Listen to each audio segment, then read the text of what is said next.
आज कर्नाटक में भव्य समारोह में मुख्यमंत्री, उप मुख्यमंत्री और 8 मंत्रियों ने शपथ ली है। इन 8 मंत्रियों में से एक मुस्लिम ज़मीर अहमद खान भी हैं, जिनको मंत्री पद की शपथ दिलाई गई है। यानी कुल मिलाकर के 10 लोगों ने आज कर्नाटक सरकार में शपथ ली है। बड़ा भव्य समारोह था। हजारों की संख्या में लोग स्टेडियम में पहुंचे हुए थे, जहां पर यह प्रोग्राम का आयोजन किया गया था। कर्नाटक में आज यानी शनिवार को कांग्रेस की सरकार बन गई। सिद्धारामैया ने दूसरी बार मुख्यमंत्री पद की शपथ ली। राज्यपाल थावर चंद गहलोत ने दोपहर 12:30 पर उन्हें शपथ दिलाई। उनके बाद डीके शिव कुमार ने इकलौते डिप्टी सीएम के तौर पर शपथ ली। Doctor G Parameshwara, K H. Muniyappa, K J. George, M B. Patil को कैबिनेट मंत्री बनाया गया है, जबकि सतीश, आर.की. होली, प्रियांक खड़गे, मल्लिकार्जुन खड़गे के बेटे हैं, रामलिंगा रेड्डी और ज़मीर अहमद खान ने भी मंत्री पद की शपथ ली। बीजेड ज़मीर अहमद खान ने इंग्लिश में शपथ ली। और एक चीज़ और मैं बताना चाहूँगा, इन्होंने अल्लाह के नाम पर शपथ ली है। ज़मीर अहमद खान 4 बार से विधायक हैं। पिछली बार भी वो जब सरकार बनी थी जनता दल सेकुलर की, उस वक्त भी उनको मंत्री बनाया गया था, minister for food and civil का। और इस बार वो फिर से एमएलए बनने के बाद उनको मंत्री पद की शपथ दिलाई गई है। इस बार उनको वोट मिले थे 77,631। इन्होंने हराया है भास्कर राव को, जो भारतीय जनता पार्टी के हैं। 23,678 वोट बीजेपी को मिले हैं। बहुत बड़ा अंतर। 9 जो मुस्लिम विधायक जीते हैं कर्नाटक में, उनमें सबसे ज्यादा वोटों के अंतर से इन्होंने जीत हासिल की है। 53,983 वोटों से ये भास्कर राव से जीते हैं। बीजेपी दूसरे नंबर पर थी और तीसरे नंबर पर यहां पर जनता दल सेकुलर थी।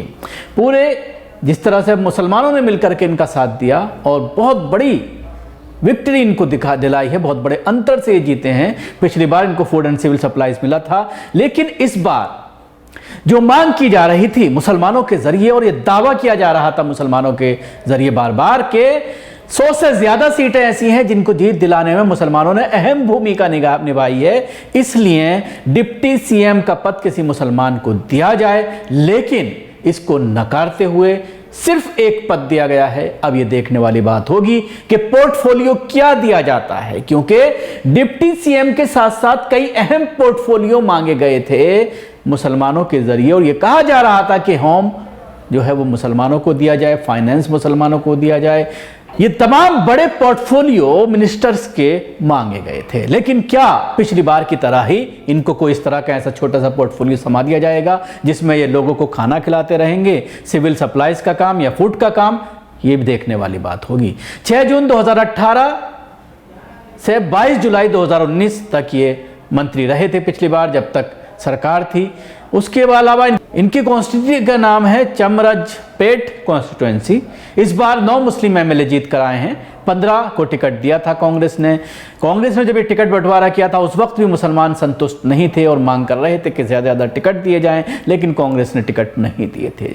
जहां तक जेडीएस का सवाल है, जेडीएस ने 23 मुस्लिम अपने कैंडिडेट खड़े किए थे, जिनमें से एक भी नहीं जीत पाया है। इसके अलावा एसडीपीआई जो मुसलमानों की एक सियासी जमात है, पार्टी है, इसने 16 टिकट दिए थे, मजलिस ने 2 टिकट दिए थे। एसडीपीआई और मजलिस के तमाम कैंडिडेट हार गए, यानी सिर्फ कांग्रेस के ही 9 कैंडिडेट यहां पर जीत पाए थे। अब ये देखने वाली बात होगी कि किस तरह से इनको अब आगे प्रोफाइल मिलती है। सवाल खड़ा हो रहा था, जो मांग की जा रही थी मुसलमानों के जरिए, और यह उम्मीद की जा रही थी कि कनीज फातिमा जो बुर्का पोश खातून है, जिन्होंने बुर्के के लिए जंग लड़ी थी, लड़ाई लड़ी थी, और जीतने के बाद जिन्होंने ये कहा था कि बुर्के पर जो बैन है उसको हटाया जाएगा, उनको भी मंत्री पद अभी तक नहीं मिला है। हालांकि हो सकता है आगे जो विस्तार होगा उसमें शायद 1-2 मुसलमानों को और एडजस्ट करने की कोशिश की जाए। अगर 2024 में मुसलमानों का साथ चाहिए कांग्रेस को तो ये ऐसा करना पड़ेगा।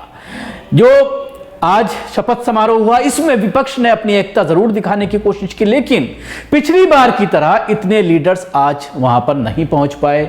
बहुत कम विपक्ष के लीडर पहुंचे थे, काफी तादाद में लोगों को बुलाया गया था। जो विपक्ष के लीडर वहां पर पहुंचे थे उनमें महबूबा मुफ्ती पीडीपी की, नीतीश कुमार जनता दल यूनाइटेड के और मुख्यमंत्री हैं बिहार के, उप मुख्यमंत्री बिहार के तेजस्वी यादव, और डी राजा और सीताराम येचूरी लेफ्ट के, MK Stalin, Sharad Pawar, Farooq Abdullah national Congress के, कमल हसन, ये तमाम लोग शामिल हुए। इनके अलावा कांग्रेस में राहुल गांधी, प्रियंका गांधी, कमलनाथ और राजस्थान के मुख्यमंत्री अशोक गहलोत, छत्तीसगढ़ के सीएम भूपेश बघेल भी मौजूद थे। सोनिया गांधी इस समारोह में नहीं पहुंच पाई।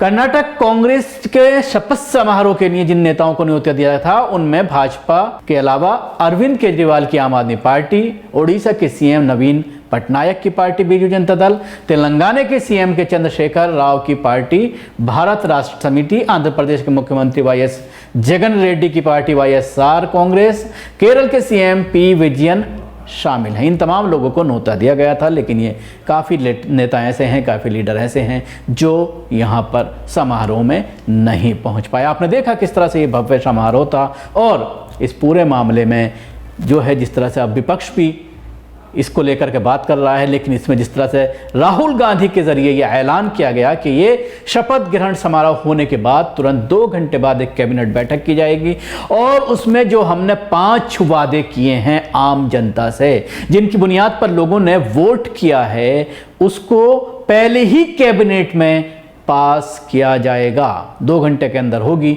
ये बात कही गई है राहुल गांधी के जरिए, और हजारों की संख्या में लोग मौजूद थे, लोगों के अंदर जोश था, पूरा स्टेडियम खचाखच भरा है। इस वीडियो में आप देख सकते हैं कि किस तरह से भव्य समारोह का आयोजन किया गया और हजारों की संख्या में लोग यहाँ पर पहुँचे।